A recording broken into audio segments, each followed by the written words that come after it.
Hello students, मैं हूं Tushar Patel, your physics teacher and welcome on physics वाला। सो कैसे हैं आप सभी? हाफ यू ऑल, कैसी चल रही है बच्चों जिंदगी? आज के इस क्लास में मैं आप सभी को कराने वाला हूं PYQs of interference and diffraction, जिसको हम बोलते हैं वेव ऑप्टिक्स। जी हाँ, हमने वेव ऑप्टिक्स का पूरा चैप्टर किया।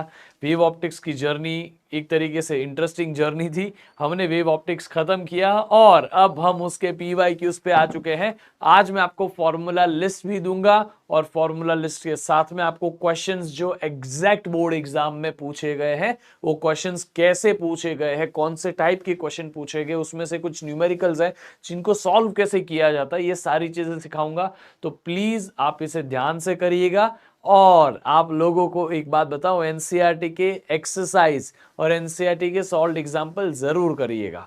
सॉल्व एग्जाम्पल तो आपको सोल्यूशन दिया हुआ है, आप एक बार देखोगे तो आप समझ जाओगे। मैंने कुछ कुछ सॉल्व एग्जाम्पल शायद से नहीं ठीक है, आपको एक्सरसाइज जो है वो मैंने एनसीईआरटी वाला चैनल पे कराई है। 6 ही क्वेश्चन है, कर लेना वहां से। 6 क्वेश्चन का लॉजिक आपको समझ जाएगा, ठीक है। अब हम यहां पे मेनली करने वाले हैं formula list of this chapter and then we are going to do PYQs. PYQs आपको आज आइडिया देंगे कि इस चैप्टर से सवाल कौन से टाइप के आते हैं। कुछ ऐसे टॉपिक है इसके जो बहुत शॉर्ट है, वो मैं आपको बता दूंगा, तो वो टॉपिक आपको स्किप नहीं करने। आप सिर्फ उतना करोगे, आपका लेवल इस चैप्टर में बना रहेगा। Nobody will be able to beat your score. Okay, आपको अच्छा स्कोर करना है। मैं आपको टॉपिक बताऊंगा कौन से करना है, वो टॉपिक करके जाना, आपका मार्क्स उसमें से आएगा ही आएगा, आएगा ही आएगा। ओके, सो चलिए शुरू करते हैं आज का हमारा ये सेशन। और मैं आप सभी को बहुत तहे दिल से धन्यवाद देना चाहता हूं। बेटा, आपने रे ऑप्टिक्स वाले चैप्टर पे भी इतना प्यार दिया। That chapter went for 6 hours. ओ हो। और मुझे अभी भी उस चैप्टर का दर्द अभी भी हो रहा है कि भाई मैंने आप लोगों को 6 घंटे का क्लास दिखवाया है ना, बट मैं उसको शॉर्ट नहीं कर सकता था यार। इवन आपको पता है, आपने अगर वो सेशन देखा तो सेशन एंड होते होते मैं भी एक तरीके से पूरा थक गया था, है ना। तो आई होप कि आप सभी ने वो सेशन देखा और एटलीस्ट आपको मैंने वैसे भी पीवाईक्यूज वाले सेशन में मतलब क्वेश्चंस भी कराए उसके।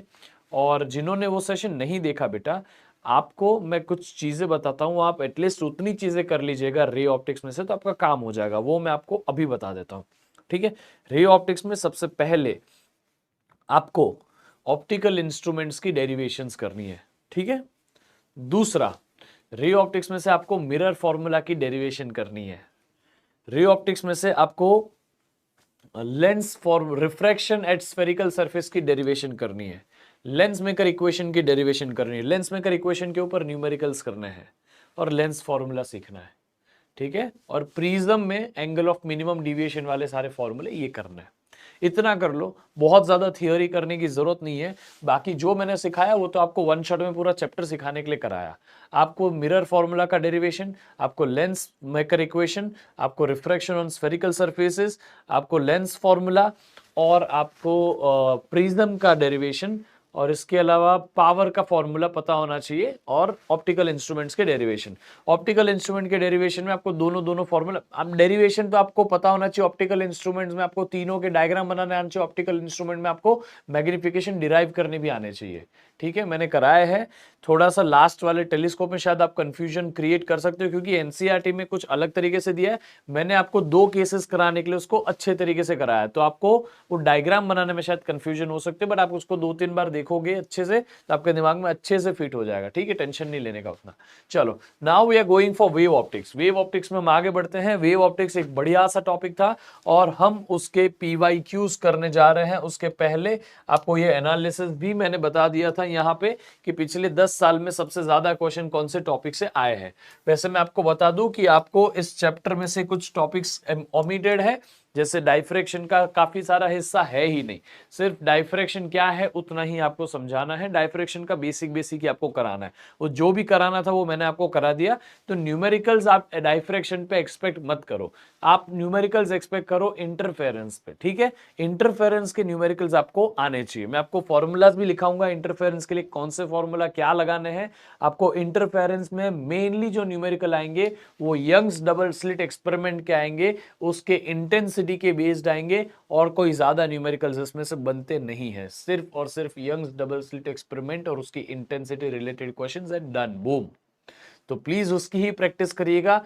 बाकी पूछने को तो रेयर ऑफ द रेयरेस्ट इधर उधर से कोई भी सवाल आ सकता है, लेकिन आप मुझे बताओ, मेहनत उस पे करेंगे हम जिस पे आपका चांसेस ज्यादा है कि उस पे सवाल आएगा।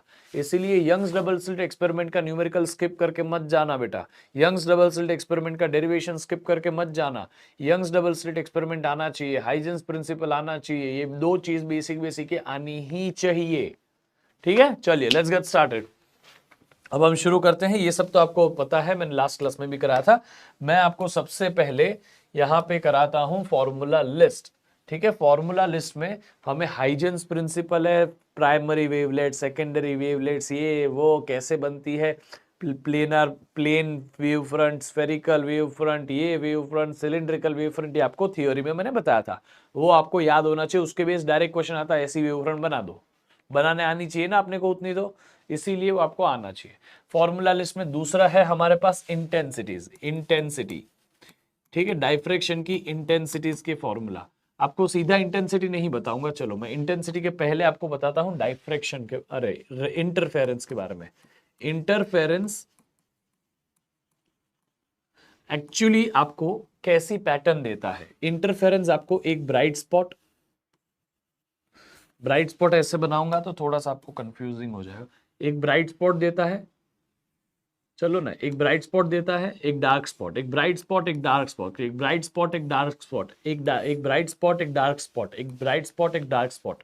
तो हमें हमारा इंटरफेरेंस कुछ ऐसी पैटर्न देता है। ये आप देखोगे ध्यान से तो इंटरफेरेंस में हमारे सारे के सारे स्पॉट्स जो है वो इक्वल विड्थ के हैं। तो ये हमारी खास बात है, सबकी इंटेंसिटी जो है वो सेम है, सबकी इंटेंसिटी बच्चों सेम है, याद रखिएगा। तो आप यहाँ पे याद रख सकते हैं कि सबकी इंटेंसिटी सेम है। मैं यहाँ इनका ग्राफ बनाना चाहूं तो ये ऐसा इनका ग्राफ बनेगा। ठीक है, यहाँ पे भी जहां ब्राइट स्पॉट है वहां पीक है इंटेंसिटी का, और जहां डार्क, ये डार्क वाला रीजन है, वहां डिप है इंटेंसिटी का, देखो। ठीक है, इस तरह से, तो आप इसको भूलना मत। ठीक है, अब यहाँ पे आपको ये हो गया, हाँ ये आपका ग्राफ है। अब यहाँ पे थोड़ा मैंने ब्लफ कर दिया बट आपको ये दोनों नजदीक लेने, बाकी और कुछ है नहीं। चलो ना, इसको हटा भी दो, क्या फर्क पड़ता है।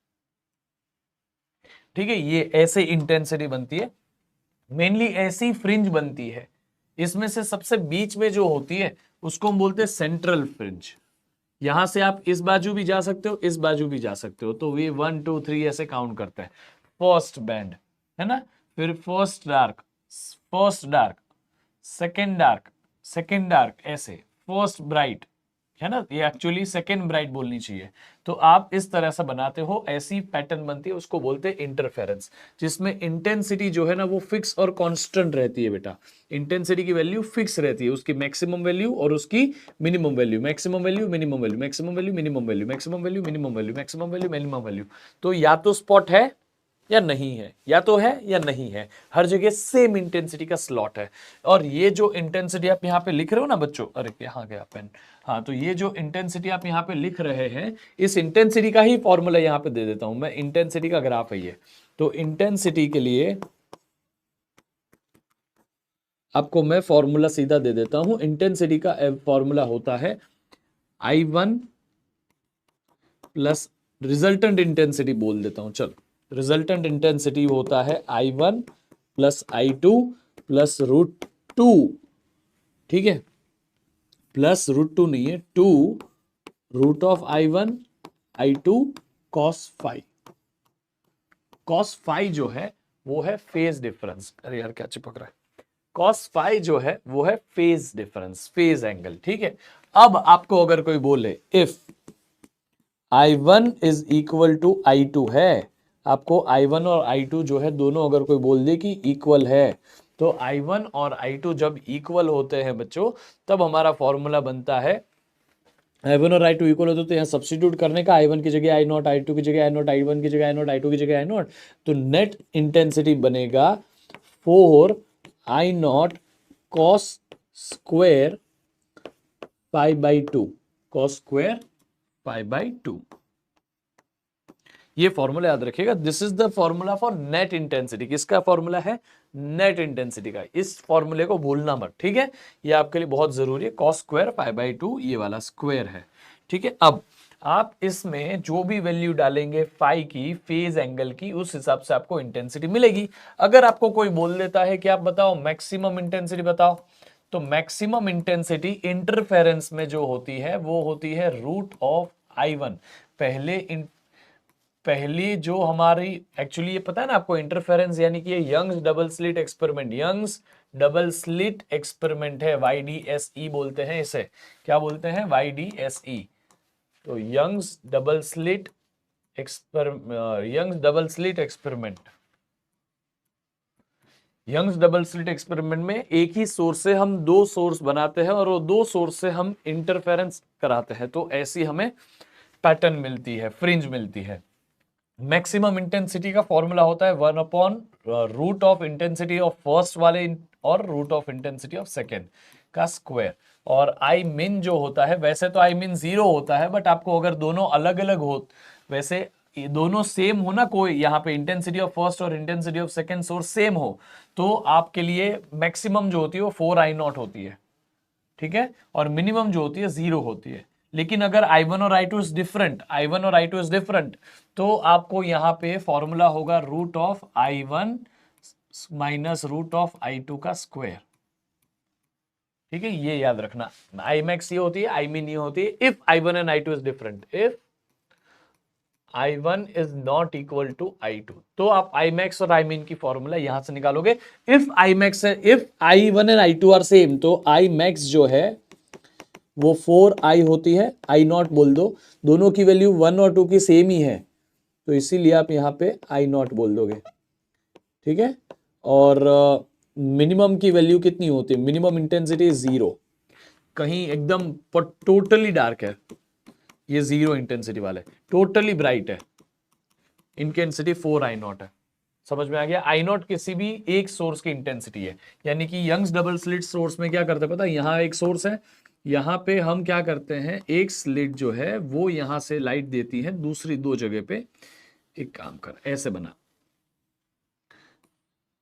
ऐसे यहां से जो लाइट जाएगी वो यहां दो स्लिट्स में टूटेगी, ठीक है। सारी की सारी लाइट यहां से जाएगी, यहां से निकलेगी, यहां से निकलेगी, यहां से निकलेगी, यहां से निकलेगी, फिर यहां से निकलेगी, यहां यहां यहां ऐसे बनती जाएगी, वापस यहां से भी बनती जाएगी, और ये दोनों मिलके यहां एक इंटरफेरेंस पैटर्न बनाएगी, यहां स्क्रीन होगी।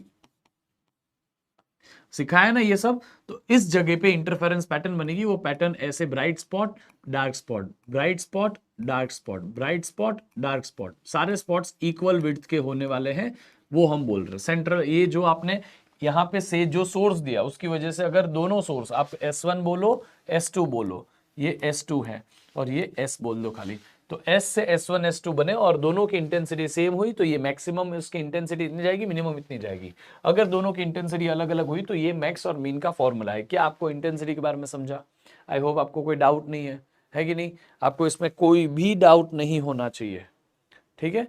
आपको फाई की वैल्यू है, जो फाई है ना बेटा, फाई, वो अगर ब्राइट स्पॉट है तो फाई की वैल्यू 0 हो सकती है, फाई की वैल्यू 2π हो सकती है, फाई की वैल्यू 4π हो सकती है, फाई की वैल्यू 8π हो सकती है, कुछ भी हो सकती है, मतलब इवन मल्टीपल्स ऑफ पाई। अगर आपको यहां पे बोल दिया जाए कि डार्क फ्रिंजेस के लिए बताओ, इधर की इंटेंसिटी बताओ, तो यहां फाई की वैल्यू आप डाल दोगे पाई, 3π/2। समझ में आ गया? आप क्या डालोगे? पाई डालोगे, फिर सॉरी 3π डालोगे, फिर 5π डालोगे, फिर 7π। ऑड पाइस के लिए आपकी इंटेंसिटी 0 है, तो ये आप अगर यहां पे देखोगे, ये मैक्सिमम इंटेंसिटी जो है इट इज फॉर फ्लक्स, अरे सॉरी फ्लक्स नहीं है, phi is equal to 0, 2π, 4π, plus और माइनस दोनों में चलेगा। और ऐसा कब रिजल्ट आएगा? जब फाई की वैल्यू 3π, एक्चुअली पाई 3π, 5π ऐसे नंबर में होगी। समझ में आ गया? याद रहेगा। और बाकी तो ये आपको मैंने समझा दिया। अब यंग्स डबल स्लिट एक्सपेरिमेंट में आपको एक डिस्टेंस निकालने आना चाहिए जिसको हम बोलते हैं यहां से सेंट्रल मैक्सिमा, ये सेंट्रल बोल दिया, सेंट्रल मैक्सिमा जो है या तो सेंट्रल फ्रिंज जो है वहां से किसी भी फ्रिंज आपको बोलेगा first second third, first bright second bright third bright, किसी का भी डिस्टेंस निकालो। तो अगर सेंट्रल फ्रिंज से आपको बोलेगा कि आप किसी का भी डिस्टेंस निकालो तो डिस्टेंस x होगा, पाथ डिफरेंस, ठीक है, इसको हम पाथ बोलेंगे। और ये फाई जो है उसे हम फेज बोलेंगे। फाई क्या है बच्चा? फेज है। कोई डाउट है आपको इसमें? फाई फेज है और ये एक्स पाथ है। तो आपको अगर ब्राइट स्पॉट के लिए, या तो मैं बोल सकता हूं कि कंस्ट्रक्टिव इंटरफेरेंस के लिए, किसके लिए? कंस्ट्रक्टिव इंटरफेरेंस, कंस्ट्रक्टिव इंटरफेरेंस यानी कि ब्राइट स्पॉट के लिए, ब्राइट फ्रिंज के लिए, ब्राइट फ्रिंज जो होती है उसके लिए हमेशा याद रखो कि लैम्बडा बाई 2 का 2 इवन मल्टीपल होता है, even multiple of lambda by 2 होता है ये x पाथ डिफरेंस। क्या होता है? लैम्बडा बाई 2 का even multiple. This 2n represents even number.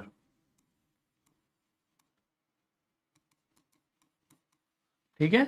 इसी तरह से अगर आपको डार्क फ्रिंज चाहिए, कैसी चाहिए बच्चों? Dark fringe, destructive interference,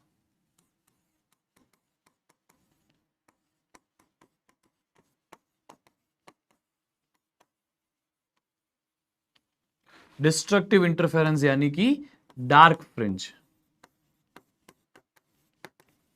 dark fringe अगर आपको चाहिए तो आप ये जो फेस डिफरेंस है ना वो odd multiple low, 2n-1 lambda by 2 low. Lambda by 2 का ऑड मल्टीपल। ये क्या है? Even multiple. ये क्या बता रहा है? Odd multiple. ठीक है, ये चीज याद रखे।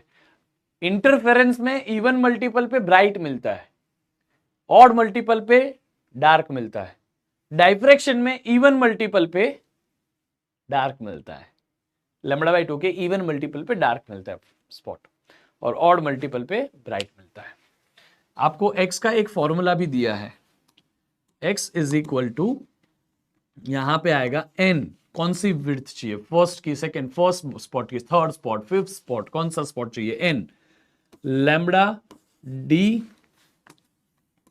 by small d, capital D by small d, where capital D is the distance between two slits and the screen, ये distance को, small d is this distance बेटा, दो slits के बीच का distance small d होता है। लैम्बडा कौन सी wavelength वाली लाइट फेंकी जा रही है वो, ये आपको मैंने सिखाया तो आपको पता तो होगा ही। ये इवन मल्टीपल, n की वैल्यू जो भी डालोगे 1 2 3 यहाँ पे चलता रहेगा, ठीक है, इवन की जरूरत नहीं है। यहाँ पे x का फॉर्मूला इसी तरह से आप डालते हो n plus half, actually n plus half ही है, हाँ, तो n प्लस हाफ लिखो या फिर 2n-1/2 लिखो, वो 2n-1/2 लिखो, ज्यादा करके जगह पे यही है। 2n-1/2 ऑड मल्टीपल बताने के जरिया है lambda d by small d। ठीक है, ये चीज याद रखिएगा। अब एक रिलेशनशिप भी आपको याद रखना है कि फेज डिफरेंस और पाथ डिफरेंस के बीच में रिलेशनशिप है। Phase difference is equal to 2 pi lambda into path difference. ये है फेज डिफरेंस और पाथ डिफरेंस में रिलेशनशिप, फेज और ये पाथ, फेज डिफरेंस है और ये पाथ डिफरेंस है, दोनों के बीच में ये संबंध है 2 pi by lambda into delta x. समझे क्या? आई होप आपको समझा। कोई डाउट है? ये चीज को भूलना मत। ब्राइट स्पॉट के लिए क्या है, dark spot, dark interference, dark के लिए क्या है, ये चीजें आपको चाहिए, अच्छे से इसको नोट डाउन करो बेटा, ठीक है। और ना ये जो हमने यहाँ लैम्बडा डी बाई डी लिखा ना, इसे ही हम बोलते हैं बेंड फ्रिंज विड्थ। अगर आपको कोई फ्रिंज विड्थ पूछता है तो मैं बीटा लिखता हूं उसका नाम, और उसका फॉर्मूला होता है लैम्बडा डी बाई डी। और एंगुलर विड्थ, एंगुलर सेपरेशन अगर आपको कोई पूछे, या एंगुलर विड्थ बोले, एंगुलर सेपरेशन बोले, एंगुलर सेपरेशन, सीधा एंगुलर सेपरेशन डायरेक्टली याद रखो, ठीक है। एंगुलर सेपरेशन के लिए फॉर्मूला होता है लैम्बडा बाई स्मॉल डी, ठीक है, lambda by capital D, sorry lambda by small D, sorry हाँ lambda by small D. Angular separation ANG यानी एंगुलर सेपरेशन, कितने एंगल का सेपरेशन है तो वो लैम्बडा बाय डी। ठीक है, ये सारे फॉर्मूलेज आपको इंटरफेरेंस में काम आएंगे बच्चा, प्लीज इसे अच्छे से लिखिए, इसमें कुछ भी मिस्टेक नहीं होनी चाहिए। ठीक है, इसमें कोई भी गलती की गुंजाइश नहीं होनी चाहिए।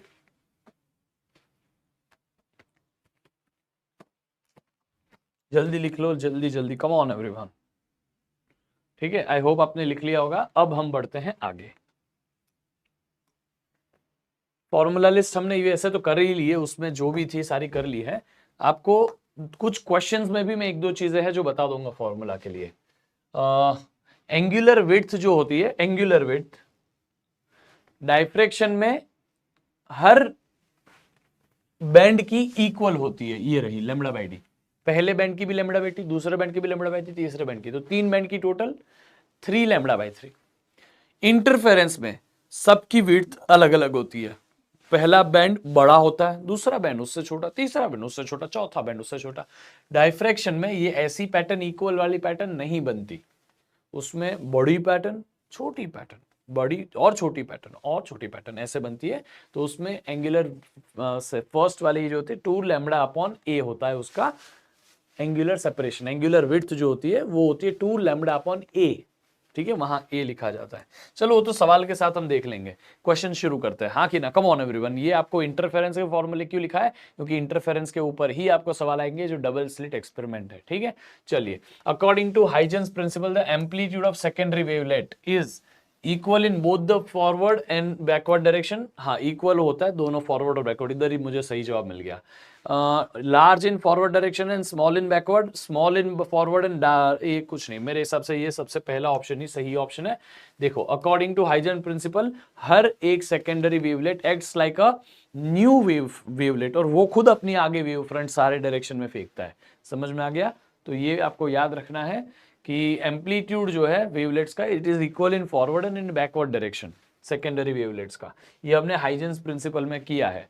फिर a plane wave front is incident on a concave mirror, there is a concave mirror. Very nice, nice question बच्चों। ऐसा कॉन्वेक्स लेंस के लिए भी पूछा गया है, एक बार कॉनकेव मिरर के लिए भी पूछा गया है। 2023 लास्ट ईयर कॉनकेव मिरर के लिए पूछा गया है। Let's make the concave mirror का पहले डायग्राम बना दो। ये अब आपको यहाँ पे क्या बोला है कि plane wave front is incident. Plane wave front यानी रेज अगर ऐसी जा रही है तो यहां से ही रेज आफ्टर रिफ्रैक्शन फोकस से पास हो जाती है। आपको पता है ना, after refraction this rays passes from focus. आपको पता है ना, ऐसे रे डायग्राम होता है। ये तो रे डायग्राम है। जो ये रे का, लाइट का ये जो डायरेक्शन है ना बेटा, उस डायरेक्शन पे हर पॉइंट पे इक्वी पोटेंशियल, ये पॉइंट, ये पॉइंट, ये पॉइंट, यहां होगा ना सारे पार्टिकल एक साथ में, तो इन पॉइंट को ज्वाइन करते हुए आप बना लोगे वेव फ्रंट। फिर यहां पे भी प्लेन वेव फ्रंट होगी। ये सारे सेकेंडरी वेवलेट्स बता रहा हूं। यहां पे भी प्लेन वेव फ्रंट होगी। ठीक है, ये सारी प्लेन वेव फ्रंट आएगी यहां पे, बट आफ्टर रिफ्लेक्शन ये वेव फ्रंट ऐसी बन जाएगी। ये जो रिफ्लेक्टेड रे है ना, उनकी वेव फ्रंट खाली बता रहा हूं। फिर वापस ऐसी बन जाएगी।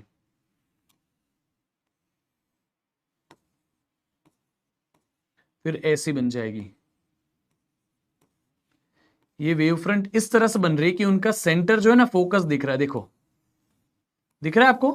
उनका सेंटर फोकस हो, इस तरह से बन रही है। याद रखिएगा, उसका भले हम आधा आधा पार्टी देख रहे हैं, लेकिन वो बन ऐसे रही है कि उसका सेंटर जो है वो फोकस होगा।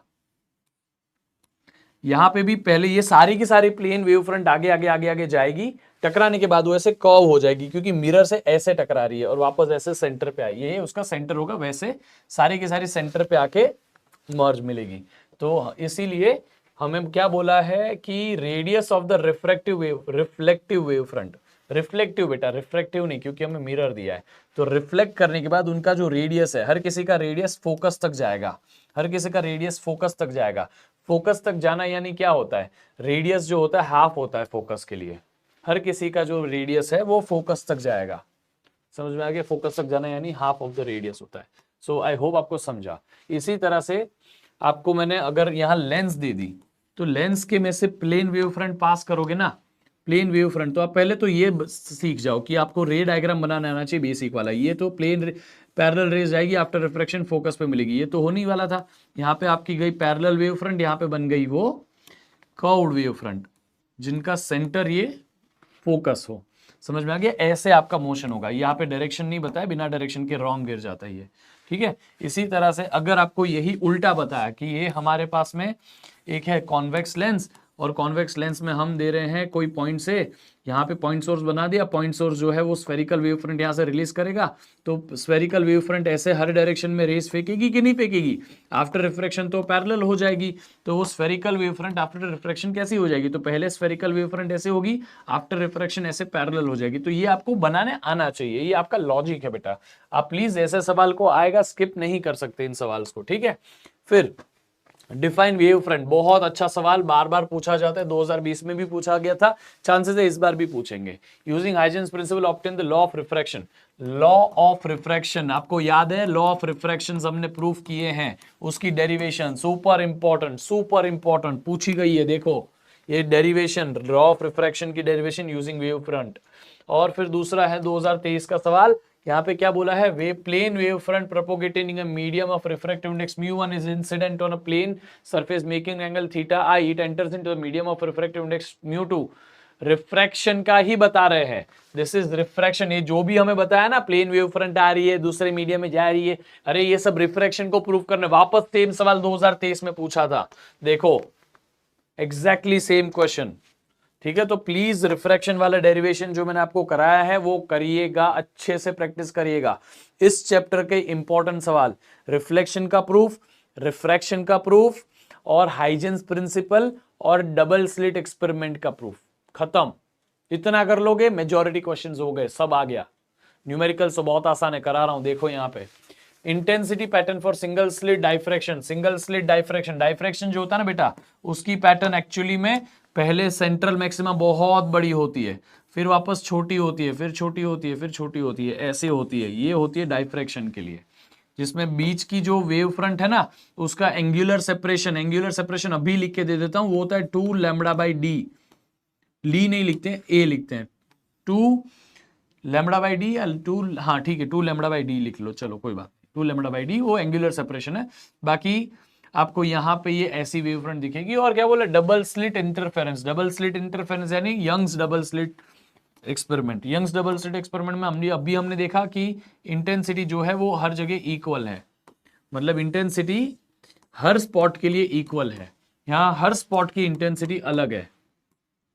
समझ में आ गया? ये डिफरेंस है डबल स्लिट और इसमें। ऐसा सवाल भी पूछते हैं, ग्राफ बनाना है सिर्फ, खत्म बात, ठीक है। देखो ये डाइफ्रैक्शन में सेंट्रल मैक्सिमम बड़ी होती है, इंटरफेरेंस में सारे जो विड फ्रिंजेस होते हैं वो इक्वल साइज के होते हैं।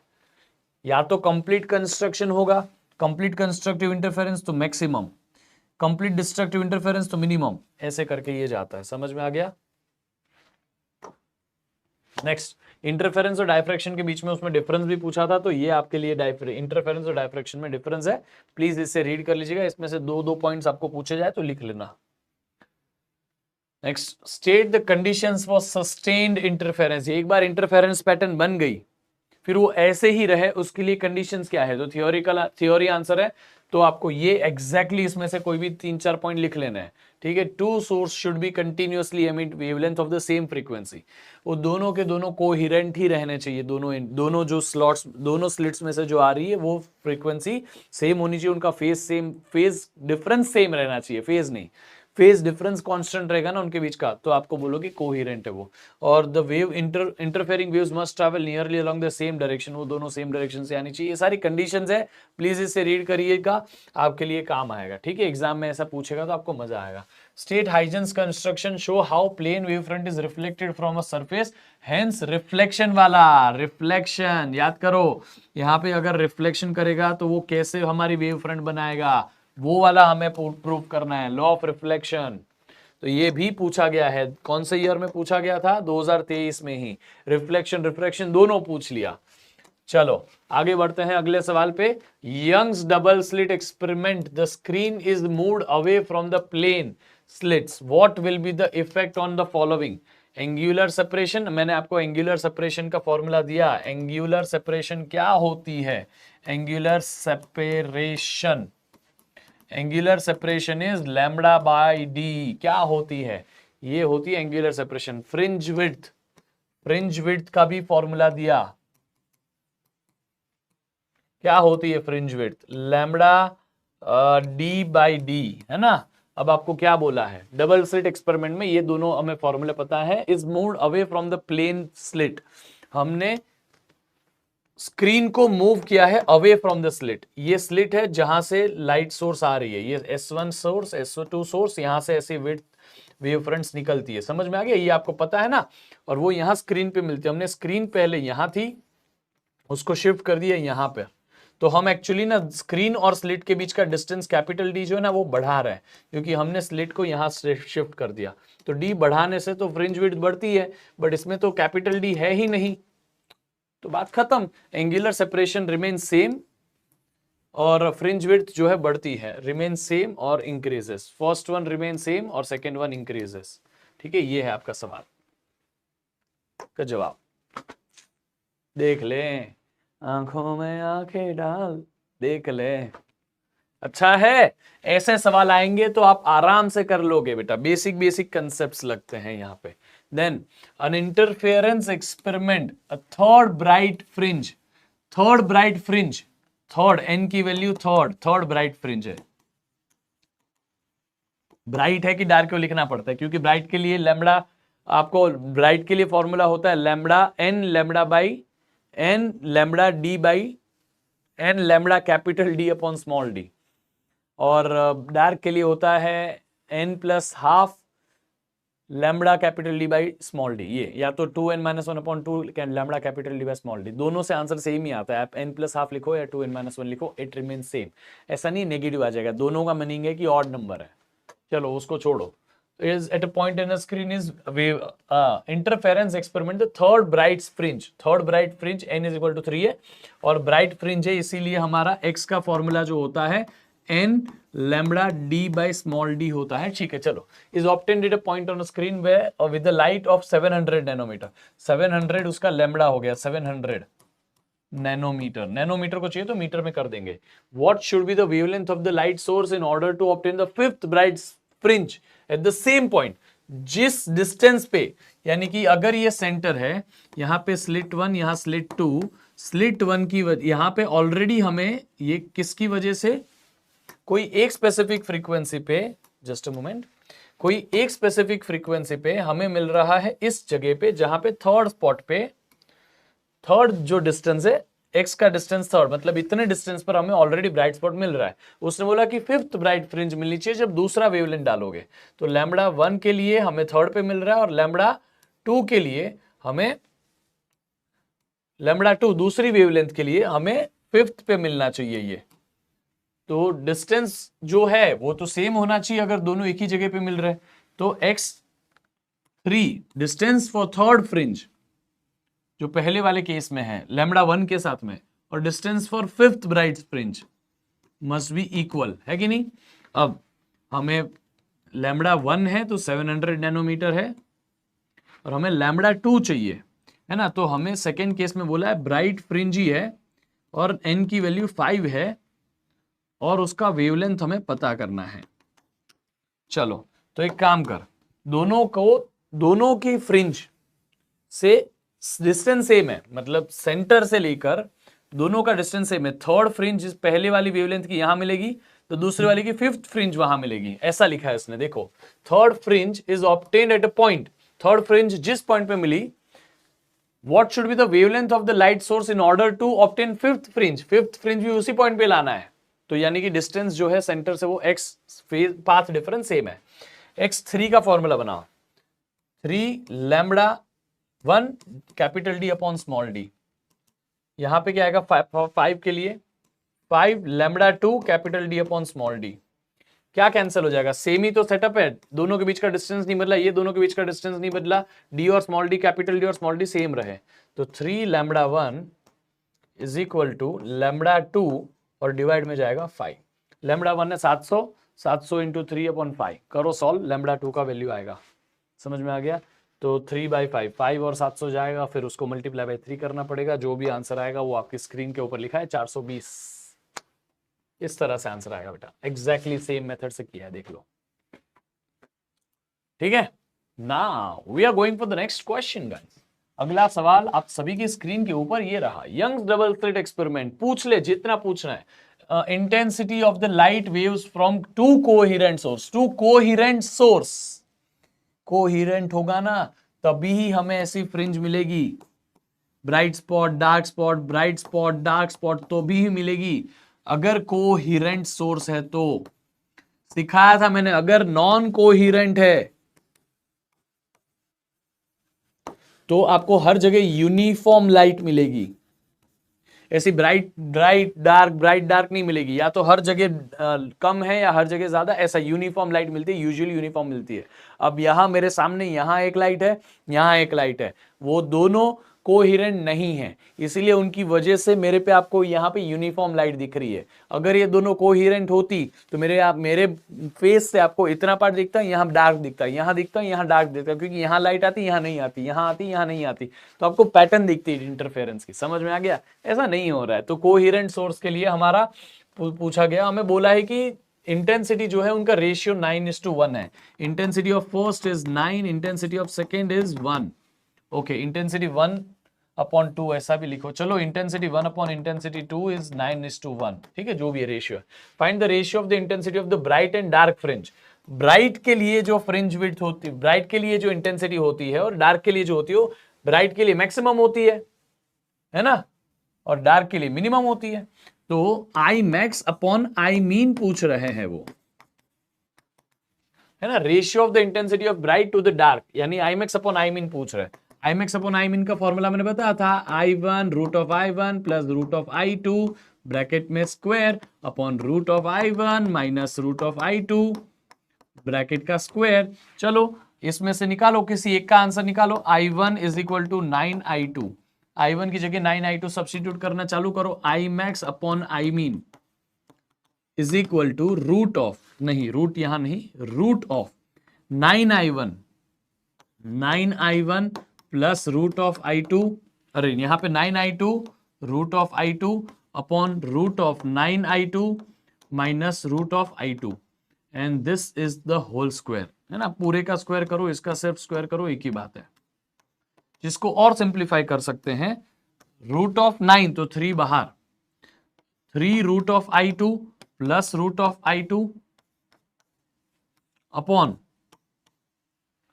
रूट 3 बाहर, 3 root of I2 minus root of I2 और इसका square. Root I2 common, root I2 common, तो देखो, तो ऊपर से रूट I2 बाहर है, नीचे से रूट I2 बाहर आया, तो रूट I2 का स्क्वायर बाहर, रूट I2 का स्क्वायर बाहर, क्योंकि स्क्वायर के साथ बाहर आएगा। नीचे भी रूट I2 का स्क्वायर, ऊपर भी रूट I2 का square, cancel.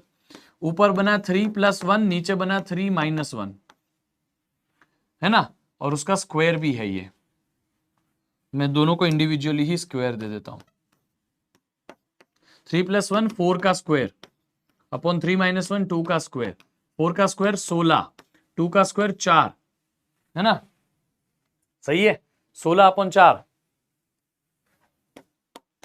Answer is 4। 4:1 is the ratio, answer is 4:1। ये जो find the ratio of intensity of bright to the mean है ना, I max upon I mean, इसका आंसर है 4।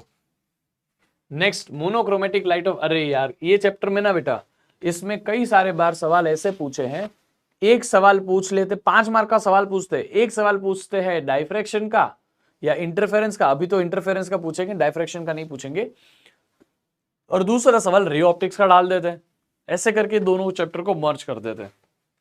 ठीक है, हम यहां सेकेंड क्वेश्चन करते हैं। Monochromatic light of wavelength 600 lambda दिया है, is incident from air on a water surface if the refractive index of water is this, then find the wavelength of this। तो हम यहाँ पे निकालने जा रहे हैं, मैं आपको यहाँ पे करके दिखाता हूँ, ये तो भले सोल्यूशन है, मैं आपको बताता हूँ। रिफ्रैक्टिव इंडेक्स क्या है बेटा? Refractive index of second medium with respect to first, वो जा रहा है एयर से वाटर में। कहीं लिखा है क्या वो it is going from air to water? लिखा है कि नहीं दिखा है, देख लेते हैं। It is incident from air on a water surface, air से वाटर में जा रहा है, तो वाटर का refractive index, refractive index of water with respect to air, ये लिखना चाहिए, is equal to refractive index of sorry, is equal to speed of light in vacuum upon speed of light in water is equal to λ1 upon λ2। ये आपका formula होता है, ठीक है। अब आपको चाहिए क्या, वेवलेंथ हमें दी है पहले λ1, जो रिफ्रैक्टिव इंडेक्स दिया है λ2 चाहिए, इजी फॉर्मूला। ये C1 अपॉन C2 का तो कोई काम भी नहीं है यहाँ पे, इसका हटा दो। Refractive index of water is λ1 upon λ2, खत्म बात है ना। तो यहाँ पे λ1 की वैल्यू डाल दो, जो दी है वो आपको रिफ्रैक्टिव इंडेक्स दिया है, λ2 इधर लेके जाओ, λ2 आपको चाहिए which is λ1 upon refractive index of water. λ1 कितना दिया है बच्चों, 600 नैनोमीटर, 600 नैनोमीटर। और रिफ्रैक्टिव इंडेक्स कितना दिया है बच्चा, रिफ्रैक्टिव इंडेक्स 4/3 दिया है ना, तो डिवाइडेड बाय 4/3, तो 3 ऊपर चला गया, आंसर आ जाएगा। इसको सॉल्व करो, ठीक है, 4/3। अरे यार कहता है ना सिंपल फॉर्मूला है, रिफ्रैक्टिव इंडेक्स का फॉर्मूला हमने किया हुआ है यार, ये भी बताना पड़ेगा क्या। नेक्स्ट क्वेश्चन, अगला सवाल भाई आज जल्दी हो रहा है सवाल। Find the intensity at a point on a screen in a Young's double slit YDSI where interfering waves of equal intensity. Equal intensity है, I is equal to 4I0 cos square 5/2। Equal intensity में ये use होता है। Path difference दिया है हमें, path difference, हमें path difference दिया है, या तो हमें ऐसा बोल सकता हूं कि पाथ दिया है, हम उससे फेज निकालेंगे और उस फेज को यहां डाल देंगे, खत्म कर देंगे, आंसर निकलते जाएंगे। देखो सबसे पहले पाथ डिफरेंस λ/4 है, तो phase is equal to lambda, अच्छा 2π/λ इंटू पाथ डिफरेंस, ठीक है। पाथ डिफरेंस को आप बोल सकते हैं, मैं बोलता हूं यहाँ पे x बोल देता हूं, तो 5/1 फर्स्ट केस की बात कर रहे हैं, तो यहां आ जाएगा 2π/λ इंटू x की वैल्यू इज λ/2, x1 बोल दूंगा, x1 की जगह क्या आएगा, 5/1 इज इक्वल टू ये x1, तो क्या आएगा λ/4, 4 और 2, तो डिवाइड में 2 ही बचा, लैम्बडा यहाँ पे बचा तो π/2, तो 5/1 क्या है π/2।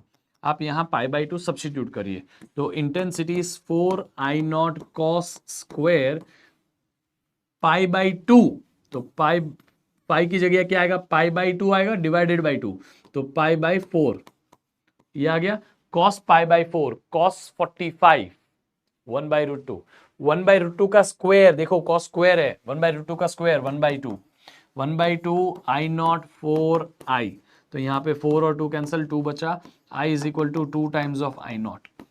ये आपका पहले केस में आंसर आया इंटेंसिटी का, when both intensity is equal, equal intensity वाला है ना, इसलिए I1 plus I2 root of 2I1 I2, root of 2I1 I2, sorry 2 root of I1 I2 cos phi को सॉल्व करके ये लाया है। इक्वल इंटेंसिटी के लिए फॉर्मूला है, अनइक्वल के लिए नहीं चलेगा ये।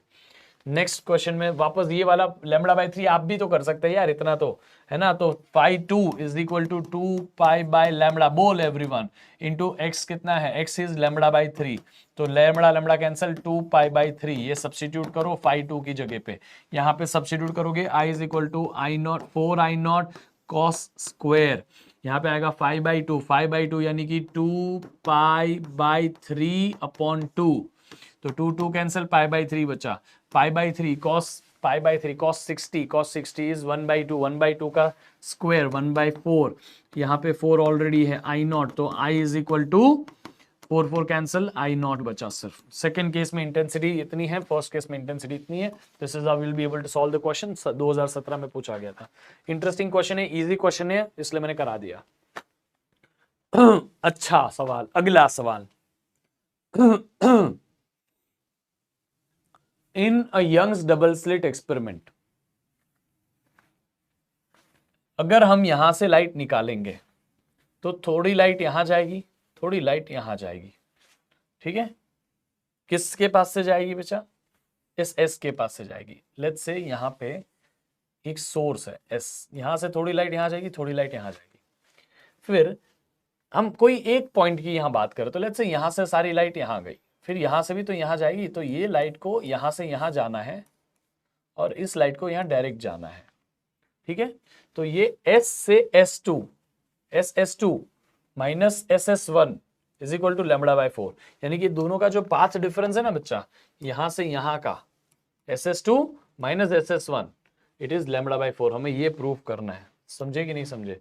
where S1 and S2 are the two slits having in the same figure, और S2P minus S1P for constructive and destructive, S2P minus, अच्छा SS2 minus SS1 minus SS1 ये डिफरेंस दिया है लैम्बडा बाय 4, यहां से यहां पहुंचने में और यहां से यहां पहुंचने में पाथ का डिफरेंस है लैम्बडा बाय 4, और S2P माइनस S1P निकालना है, S2 से P ये डिफरेंस, ये S2P माइनस S1P निकालना है हमें, समझ में आ गया। यहां से यहां और यहां से यहां पहुंचने का पाथ डिफरेंस दिया है, यहां से यहां और यहां से यहां पहुंचने का पाथ डिफरेंस निकालना है for constructive and destructive interference, याद रहेगा, for constructive and destructive interference. तो हम कैसे निकालेंगे, सबसे पहले आप यहां पे पता कर लो कि एक रास्ते से जाना है, दूसरे रास्ते से जाना है, तो दूसरे रास्ते से हम टोटल पाथ डिफरेंस अगर निकालने बैठे, टोटल पाथ डिफरेंस निकालने बैठेंगे तो कैसे निकलेगा, SS2 plus S2P, SS2 plus S2P minus SS1, अरे यहां से जाने का पाथ हो गया, माइनस यहां से जाने का पाथ करेंगे तो जो डिफरेंस होगा वो मिल जाएगा, है ना। तो हम अभी यहां से जाने का पाथ लिख लिए, माइनस यहां से जाने का path SS1 minus SS1 minus S1P, ये लिख लिया हमने। क्या किया समझा, SS2 यहां तक पहुंचे प्लस S2 से P पहुंचे, S2P, फिर S से S1 पहुंचे प्लस S1 से P पहुंचे, तो ये यहां से जाने का रास्ता, यहां से जाने का रास्ता हमने नोट किया। अभी आप देखो ध्यान से, SS2 ऐसे का ऐसा रखो, माइनस SS1 इधर ले लो, ठीक है, माइनस SS1 इधर लिया ना, माइनस S2P है, अरे प्लस S2P है, तो प्लस S2P रखो, माइनस S1P हो गया, S2P माइनस S1P यही तो पूछा है, क्या पूछा है, S2P minus S1P for constructive and destructive interference, किसके लिए पूछा है, for constructive and destructive interference. Constructive के लिए आपको पहले तो एक मिनट, पाथ डिफरेंस जो होता है कंस्ट्रक्टिव के लिए इवन नंबर ऑफ लैम्बडा होता है, आप यहां पे पहले ये बना लोगे, फिर आप S2P बनाओ, ठीक है। यहां पे ना काफी बार क्या किया जाता है पता है, अच्छा चलो यहां पे path difference as it is लिखो, और यहां S2P जो है SS2 माइनस SS1 क्या है, लैम्बडा बाय 4, इधर लैम्बडा बाय 4 लिख, इसको इधर आन दे, path difference minus SS2 minus SS1 is equal to S2P minus S1P, अपने को चाहिए यही चाहिए, लेकिन ये जो है SS2 माइनस SS1 वो है lambda by 4, minus path difference जो है हम यहां रखते जाएंगे और हमें मिलेगा S2P माइनस S1P, ये जो वैल्यू है पाथ डिफरेंस की। कंस्ट्रक्टिव इंटरफेरेंस के लिए यहां दिखाता हूं, आप देखो, कंस्ट्रक्टिव इंटरफेरेंस के लिए हमने n लैम्बडा रखनी है, n लैम्बडा, कंस्ट्रक्टिव के लिए हम क्या रख देंगे यहां पे, n लैम्बडा। पहले हमें कंस्ट्रक्टिव के लिए बोलिए ना, तो n लैम्बडा रख दो, ये x की वैल्यू, यहां x बोलो या पाथ डिफरेंस बोलो जो भी है। डिस्ट्रक्टिव के लिए हमने रख दिए यहां पे 2n-1 lambda, 2n-1 lambda by 2, ठीक है, 2n-1 लैम्बडा बाई 2, मैंने आपको ऑलरेडी लिखा भी था, x की वैल्यू रख दोगे 2n-1 लैम्बडा बाई 2, मैंने आपको लिखाई थी 2n इंटू, मैंने आपको ये लिखाई थी x की value 2n into lambda by 2, ये दिखाई थी ना आपको वैल्यू, अब 2 कैंसिल करके लैम्बडा n लैम्बडा ही लिखा आपने, ये कंस्ट्रक्टिव के लिए है x की वैल्यू, ये डिस्ट्रक्टिव के लिए है, ये मैंने आपको दिखाई थी, मैंने आपको लिखवाई थी, यहां पे देखो कितने हो गए सवाल, वाह, यहां पे देखो लिखा था ना 2n लैम्बडा बाई 2 यानी कि n लैम्बडा, और यहां है 2n-1 लैम्डा बाई 2। ये आपको पाथ डिफरेंस लिखना था खाली, ठीक है। अब हम कहाँ हैं, यहां है।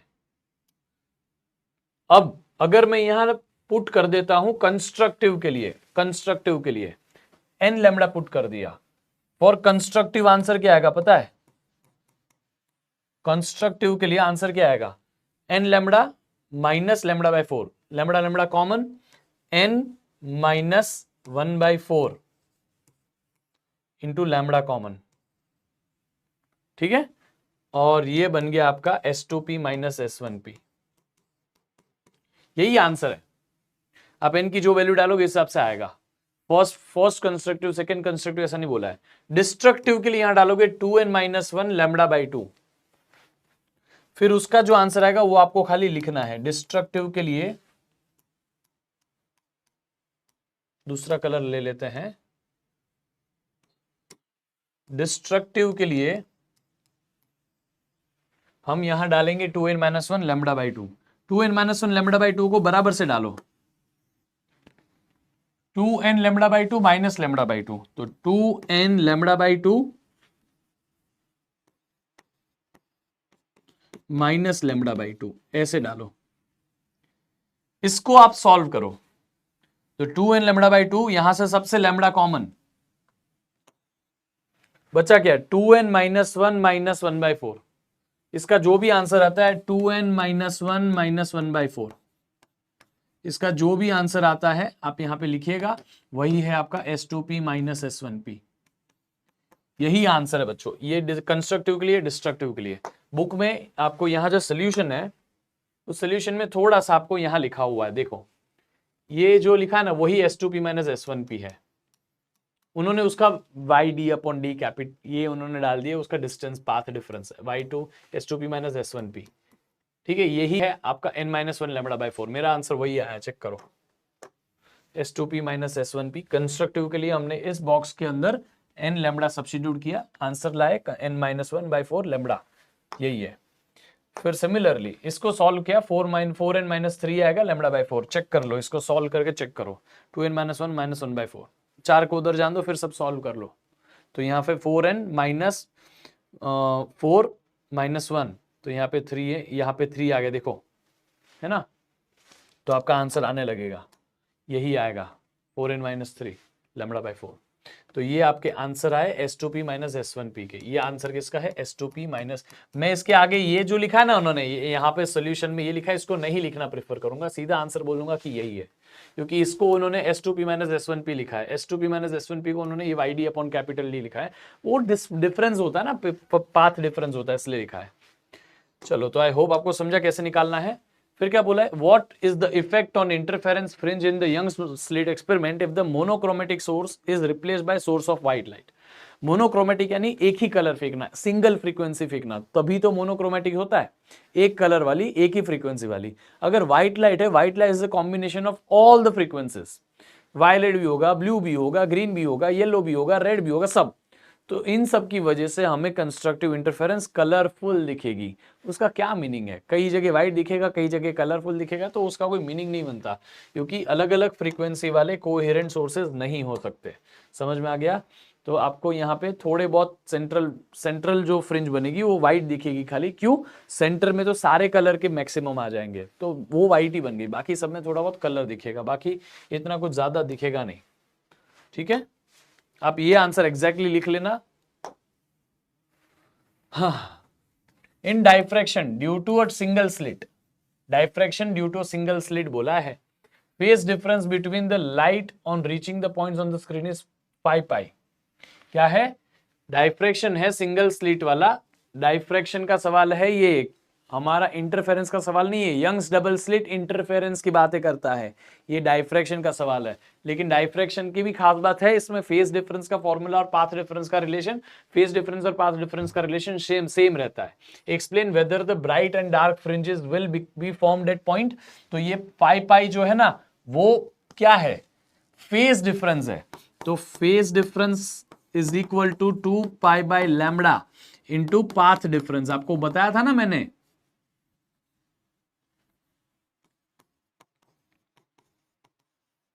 ये जो है फेज डिफरेंस जो है वो 2 pi by lambda path difference है।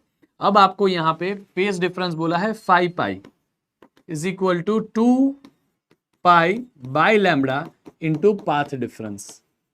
तो अब पाथ डिफरेंस निकाल लो पहले। तो यहां पे लैम्बडा, ये देखो पाई पाई कैंसिल और ये आ जाएगा 5/2 और ये lambda is equal to path difference. ये क्या है? डाइफ्रैक्शन है बेटा। तो ये ऑड मल्टीपल है लैम्बडा बाई 2 का। 5 is equal 5 into lambda by 2 हो गया ना बच्चा। ये तो odd multiple of lambda by 2। ये आपको पाथ डिफरेंस है, यानी कि x की वैल्यू है। आपको डेल्टा x बोल रहा हूं मैं इसको, पाथ डिफरेंस को।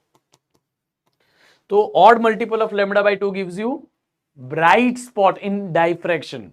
Odd multiple of lambda by 2 gives you dark spot in interference. Interference में डार्क देता है लैम्बडा बाई 4, लैम्बडा बाई 2 का ऑड मल्टीपल। लेकिन डाइफ्रैक्शन में लैम्बडा बाई 2 का ऑड मल्टीपल हमें ब्राइट स्पॉट देता है। तो आप यहां पे 5 को 2n-1 से कंपेयर कर सकते हैं। 2n-1 lambda by 2 is equal to delta x. तो 5 इज इक्वल टू 2n-1, तो 5 इक्वल टू 2n-1। तो यहां से -1 इधर जाएगा, तो 5 plus 1 6 is equal to 2n। 6 is equal to 2n, तो n is equal to 3। n is equal to 3। और डाइफ्रैक्शन में बीच में सेंट्रल मैक्सिमा होती है, फिर फर्स्ट होती है। Central maxima, first minima, first maxima, ऐसा होता है। सेंट्रल को फर्स्ट नहीं बोलते वहां पे। तो ये थर्ड ब्राइट है, यानी कि सेकेंड ब्राइट स्पॉट है। थर्ड है ये, n की वैल्यू थर्ड है। तो वो क्या हो गया बच्चा? यहां पे रीड करो क्या लिखा है। वो बोला है कि सेकेंडरी हो गया ये, क्योंकि n की वैल्यू 3 आई ना। 3 यानी कि क्या हो गया बच्चा? बोलो। अच्छा एक मिनट, अब 5 क्या है? 2n-1। सही तो किया। 5 और 2n-1 इक्वल है, तो 5 इज इक्वल टू 2n-1। तो ये -1 इधर जाएगा, तो +1 6 तो 3 आया। तो 2 इंटू 2, हाँ 2n+1 से उन्होंने किया। जो मैंने जो किया उस हिसाब से भी सही है बच्चा, बट यहाँ पे 2n+1 करो। 2n+1 ऑड नंबर के लिए प्लीज उतना याद रखो। तो 2n+1 करोगे तो यहाँ पे आंसर n का 2 आ जाएगा, तो आपको टेंशन लेने की जरूरत ही नहीं है। ठीक है, 2n+1 करिएगा ऑड नंबर निकालने के लिए। फिर what should be the width of each slit.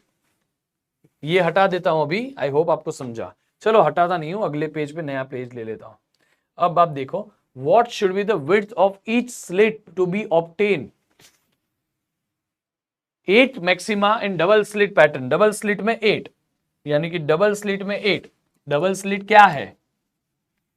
Young's double slit experiment, ये है डबल स्लिट। इसमें 8 मैक्सिमा है, आपकी 8 मैक्सिमा आ जाएगी। एक की विड्थ जो होती है वो, कम ऑन, विड्थ का formula lambda by small d, ये होता है ना विड्थ। तो ये है आपका विड्थ। ठीक है, क्या बोला है? Obtain 8 maxima in double slit. 8 maxima निकालने के लिए जो विड्थ होता है सेपरेट, वो हमने लिखा है with the central maxima of single slit. Central maxima of single slit, ये डाइफ्रैक्शन है। सिंगल स्लिट डाइफ्रैक्शन, वो भी सिंगल स्लिट डाइफ्रैक्शन पता है आपको? तो उसमें जो विड्थ होती है वो फिक्स होती है सेंट्रल मैक्सिमा की, 2 लैम्बडा बाई ए। अब ये दोनों जो है आपको इसमें कुछ सॉल्विंग करना है। क्या बोला है देखते हैं। What should be the width of slit. ठीक है, यही है। ये दोनों 8वां, यहां पे देख देख छोटे ध्यान से देख।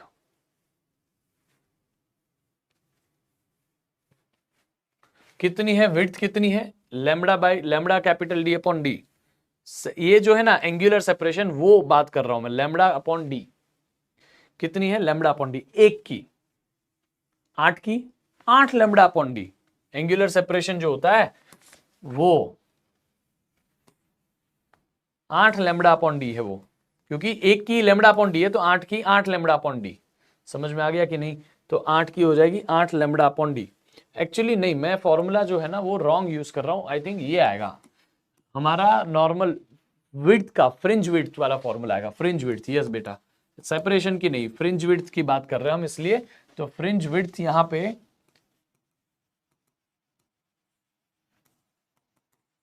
Fringe width for central maxima, ये सेंट्रल मैक्सिमा इसकी फिक्स है बेटा, सेंट्रल मैक्सिमा की फ्रिंज विड्थ फिक्स है 2 लैम्बडा अपॉन ए, लेकिन हमारी एक की 2 लैम्बडा डी अपॉन ए, सॉरी, और यहां पे हमारे पास में एक की फ्रिंज विड्थ है लैम्बडा डी अपॉन डी, आप इसको बीटा लिखते हो तो 8 टाइम उसकी हो गई। अब आपको क्या बोला है कि obtain what should be the A of each slit, B obtain double slit, आपको ए चाहिए, ए चाहिए स्मॉल डी के टर्म्स में। इन दोनों को इक्वेट कर दिए, दोनों इक्वेट है ना, इक्वल है।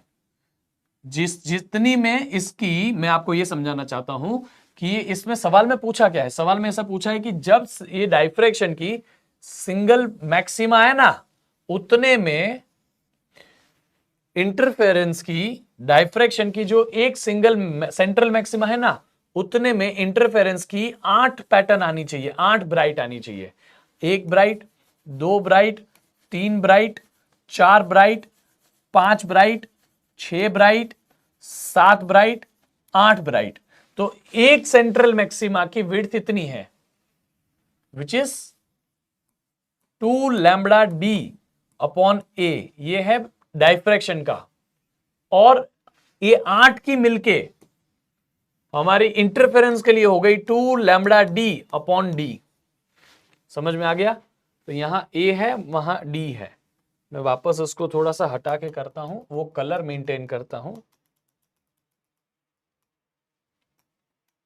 ना। तो हमारे पास में इन डाइफ्रैक्शन में, ये है डाइफ्रैक्शन सेंट्रल मैक्सिमा, उसमें हमारे पास में कितनी आ रही है, एक सेंट्रल मैक्सिमा की फ्रिंज जो है उसकी विड्थ है 2 लैम्बडा डी अपॉन ए, ठीक है। और उसी के अंदर 1 2 3 नहीं, 1 2 3 4 5 6 7 8, 8 हमारी हानि चाहिए इंटरफेरेंस की, इंटरफेरेंस की 8 विड्थ आनी चाहिए, मतलब 8 ऐसी पैटर्न आनी चाहिए, 8 lambda D upon small d. ये दोनों इक्वल डिस्टेंस कवर कर रही है। समझ में आया? डाइफ्रैक्शन का एक सेंट्रल मैक्सिमा और इंटरफेरेंस के 8 ऐसे बेंड, तो दोनों इक्वेट कर दो। 2 lambda D upon A is equal to 8 lambda D upon D. क्या कैंसिल होगा? कैंसिल मार, capital D lambda cancel, 2a 2 इधर आ जाएगा a और d इधर आ जाएगा। एक काम कर, 8 और 2 4 से गया तो 4 नीचे आ गया, तो d/4 is equal to a is equal to d/4 बेटा, ठीक है। चेक कर लेना, यही सब होगा। a is equal to d/4 हो गया ना। d के टर्म्स में कितना होना चाहिए? सिंपल है। और डायग्राम भी पूछा था, तो ये है ना central maxima, intensity of diffraction ऐसी होती है, डाइफ्रैक्शन की सेंट्रल मैक्सिमा है ना, डाइफ्रैक्शन सिंगल स्लिट डाइफ्रैक्शन है ये। समझे कि नहीं समझे? अच्छा सवाल था। आई होप आप सभी को समझा कि डाइफ्रैक्शन में, डाइफ्रैक्शन के मैक्सिमम लेवल के क्वेश्चन देखिए इतने ही होता है, बाकी सब इंटरफेरेंस के सवाल आता है। अभी आपको ज्यादा से ज्यादा एक ही चीज, छोटी सी चीज करनी है, you have to go on NCERT वाला चैनल, वहां पे जाके सिंपल सा इस चैप्टर का लास्ट के 3 क्वेश्चन कर लो। First 3 is based on refractive index and all this thing, जो रे ऑप्टिक्स का पार्ट है। लास्ट के 3 क्वेश्चन कर लो, आपका डन। आपको इससे अलावा और कोई चीज सीखने की जरूरत नहीं है, ठीक है। चलो, आई होप आप इतना करोगे मेरे लिए।